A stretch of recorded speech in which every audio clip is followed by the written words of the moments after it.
Hello నమస్తే. నేను journalist YNR. SC, ST వర్గీకరణ అంశానికి సంబంధించి ఈరోజు సుప్రీంకోర్టు ధర్మాసనం ఇచ్చిన తీర్పుతో 30 సంవత్సరాలకు పైగా తెలుగు రాష్ట్రాల్లో జరుగుతున్న వర్గీకరణ పోరాటానికి ఒక ముగింపు వచ్చినట్లయింది.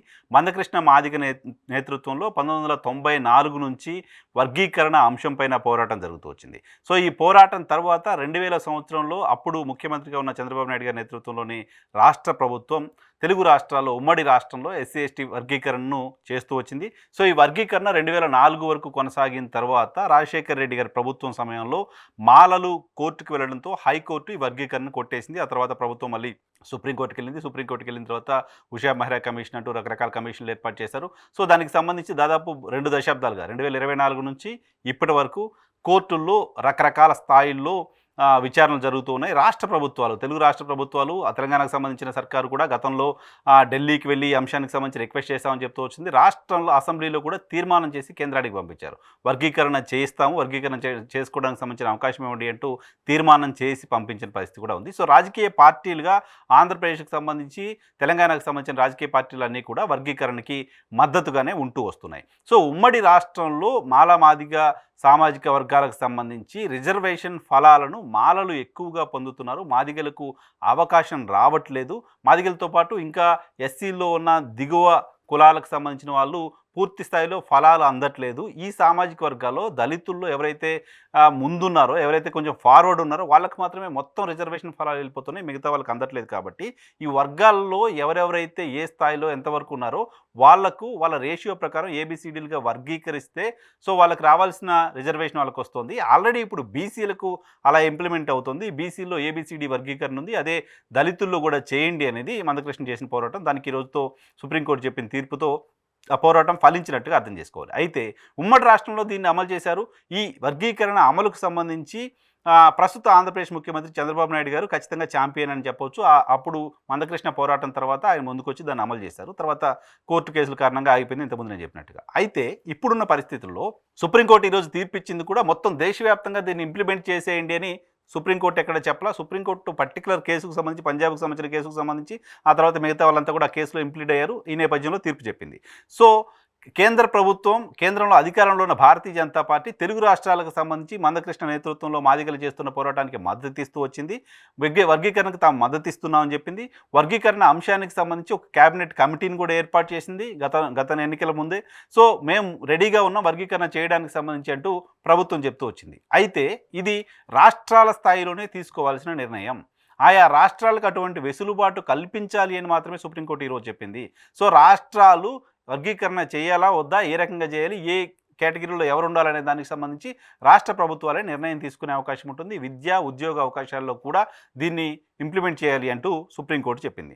తెలంగాణ రాష్ట్ర ప్రభుత్వం అక్కడ సుప్రీంకోర్టు తీర్పు వస్తున్న తరువాత ఇమీడియట్గా తెలంగాణ అసెంబ్లీలో తెలంగాణ ముఖ్యమంత్రి రేవంత్ రెడ్డి గారు చెప్పిన మాట, ఇప్పటికే ఇచ్చిన ఉద్యోగ నియామకాల్లో కూడా వర్గీకరణ అమలు చేస్తామంటూ చెప్తూ వచ్చారు. వర్గీకరణని 100% తెలంగాణ సమాజం, తెలంగాణ ప్రభుత్వం అమలు చేసి తీరుతుంది. సో ఇది ఒక చారిత్రాత్మక తీర్పుగా అసెంబ్లీ వేదికగా ఆయన చెప్తూ వచ్చారు. అసెంబ్లీలో ప్రతిపక్షంగా ఉన్న బీఆర్ఎస్ పార్టీ కూడా ఈ వర్గీకరణను అంగీకరిస్తూ వచ్చింది. తెలంగాణలో ఇంప్లిమెంట్ చేయడానికి సంబంధించి ఇబ్బంది లేదు. అయితే దీన్ని రాజకీయ కోణంలో చూస్తే మాత్రం ఆంధ్రప్రదేశ్లో తెలుగుదేశం పార్టీ కూటమికి ఇబ్బందికర పరిస్థితులు ఉండే అవకాశం కనపడుతుంది. ఎందుకు ఆంధ్రప్రదేశ్లో ఇబ్బందులు ఉంటాయి? చంద్రబాబు నాయుడు గారి గతంలో ఉమ్మడి రాష్ట్రంలో ఇంప్లిమెంట్ చేశారుగా అంటే మాదిగల ఈక్వేషన్ చూస్తే ఆయా సామాజిక వర్గాలకు సంబంధించిన ఆయా సామాజిక వర్గ ఉద్యమాలకు నేతృత్వం వహిస్తున్న నాయకులు చెప్తున్న లెక్కల ప్రకారం తెలంగాణ రాష్ట్రంలో మాదిగల సంఖ్య ఎక్కువ, ఆంధ్రప్రదేశ్ రాష్ట్రంలో మాలల సంఖ్య ఎక్కువ. ఉమ్మడి రాష్ట్రంగా ఉన్నప్పుడు రాజకీయంగా తెలుగుదేశం పార్టీకి అది అడ్వాంటేజ్ అయింది. కానీ తెలంగాణ రాష్ట్రంలో మాదిగ రిజర్వేషన్లు ఏబిసిడి వర్గీకరణ చేస్తే ఇక్కడ ఏ రాజకీయ పార్టీకి కూడా ఇబ్బంది లేదు. మేజర్ కమ్యూనిటీ వాళ్ళు ఉన్నారు. సో వాళ్ళకి సంబంధించి వాళ్ళ దగ్గర నుంచి పొలిటికల్ గెయిన్ తీసుకోవడానికి సంబంధించిన అవకాశం కూడా ఉంటుందని తెలంగాణకు సంబంధించిన రాజకీయ పార్టీలు భావించవచ్చు. ఇన్ఫ్యాక్ట్ 2023 అసెంబ్లీ ఎన్నికల సందర్భంగా అటువంటి డెసిషన్ ఆ వర్గీకరణకు బీజేపీ అవుట్రైట్గా మద్దతు ఇవ్వడం, ప్రధాని నరేంద్ర మోదీ గారు ఇక్కడికి వచ్చి మాట్లాడి వీటన్నిటి కారణంగానే ఉత్తర తెలంగాణలో బీజేపీకి రాజకీయంగా అడ్వాంటేజ్ వచ్చింది. 8 స్థానాల పార్టీ గెలుచుకుంది లాంటి విశ్లేషణలు కూడా ఉన్నాయి. ఇప్పుడు ఆంధ్రప్రదేశ్ విషయానికి వస్తే ఆంధ్రప్రదేశ్లో మాలల జనాభా మాదిగల కంటే ఎక్కువగా ఉంటుంది. సో మాలాల జనాభా మాదిగల కంటే ఎక్కువగా ఉన్న సందర్భంలో ఆంధ్రప్రదేశ్ ప్రభుత్వం ఇప్పుడు అక్కడ వర్గీకరణ కనుక ఇంప్లిమెంట్ చేస్తే అక్కడ ఉన్న మిగతా సామాజిక వర్గాలు, మాల సామాజిక వర్గం దీన్ని వ్యతిరేకిస్తూ వస్తున్నారు. సో ఇది సరైనది కాదు, వర్గీకరణ ఉండొద్దు అని కోరుతూ వస్తున్నారు. వాళ్ళందరినీ కూడా రాజకీయంగా దూరం చేసుకునే పరిస్థితి ఉంటుంది. కాబట్టి ఇది ఖచ్చితంగా ఇంప్లిమెంట్ చేయాలని సుప్రీంకోర్టు చెప్పింది కాదు, ఆయా రాష్ట్ర ప్రభుత్వాల నిర్ణయం తీసుకోవాల్సిన పరిస్థితి ఉంటుంది. కాబట్టి ఇప్పుడు ఆంధ్రప్రదేశ్ పాయింట్ ఆఫ్ వ్యూలో చంద్రబాబు నాయుడు గారు నిర్ణయం తీసుకుంటారా లేదా, నిర్ణయం తీసుకుంటే మిగతా సామాజిక వర్గాలకు సంబంధించిన వాళ్ళు హట్ అవ్వకుండా వాళ్ళకి ఇబ్బంది కలగదు అనే భరోసా ఏ రకంగా కల్పిస్తారు. సో వాళ్ళని కూడా ఒప్పించి వాళ్ళు కూడా ఇబ్బంది పడకుండా, వాళ్ళు కూడా ప్రభుత్వం పైన ఫైట్ చేసే పరిస్థితి లేకుండా అక్కడ ఏబిసిడి వర్గీకరణ ఇంప్లిమెంట్ చేయడం అనేది ఇప్పుడు ఒక టఫ్ టాస్క్ ఆంధ్రప్రదేశ్ ప్రభుత్వం అనుకుంటుంది. ఇదే నేపథ్యంలో ఈరోజు తీర్పు వచ్చిన తరువాత ఈ ప్రక్రియకు, ఈ ఇంప్లిమెంటేషన్కు చంద్రబాబు నాయుడు గారు ఆద్యుడు. సో ఆయనే తెలుగు రాష్ట్రాల్లో మొదటిసారిగా ఏబిసిడి వర్గీకరణ ఇంప్లిమెంట్ చేశారు. ఇప్పుడు ఆంధ్రప్రదేశ్ కూడా ఆయనే ముఖ్యమంత్రిగా ఉన్నారు కాబట్టి ఖచ్చితంగా అమలు చేస్తారని ఆశిస్తున్నామంటూ మందకృష్ణ మాదిగ గారు చెప్పారు. చెప్పడం మాత్రమే కాదు, ఆయన గడిచిన ఎన్నికల సందర్భంగా ఆంధ్రప్రదేశ్లో విస్తృతంగా ప్రచారం చేశారు. అక్కడ ఎన్డీఏ కూటమిని, చంద్రబాబు నాయుడు గారిని ముఖ్యమంత్రి చేయండి, ఎన్డీఏ కూటమిని గెలిపించండి అంటూ.